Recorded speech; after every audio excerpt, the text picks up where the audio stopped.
Hi guys, welcome to our channel. It has been confirmed Shadaya naye odedzera kuti Holy Ten arikujerwa mukadzi auya neake mavhili 11 amudza kuti mufana ndokurova wakufarisa. Saka ndikuratidze nyaya iri kuitika. The leader of the youth ari pama1 ari kutukwa uku neuku kuvanhu vari kuunza mavhili 11 vachidedzera kuti mukadzi wako musikana wako ari kujerwa nemunhu wese. Saka guys, I don't know what you think because munhu wechi2 auyawo neyake nyaya.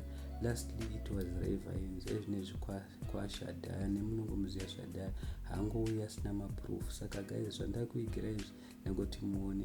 I don't know kuti leader of youth Holy Ten paari ari kuti chi, asi recently akakanda wake mapictures aita kunge ari kuchema achiti chichi. Handizvi kuti makaona here, mukaenda paInstagram yake munoaona anenge ari kukonfemawo kuti chi anenge akachitwa. Tizivi kuti munoti kudii guys. Saka vanhu vadedzera kuti ndo chinonzi chokwadi because mamwe mascreenshots ndiwo mascreenshots aya ambobuda paline up yaReverends naye vachitaura kuti uri kujerwa musikana. Saka mahwane gaga mahwambi murambi guys. Tell me what you think. Don't forget to comment down below. Thank you so much for subscribing. Thank you so much for supporting. Ciao ciao, I'm out.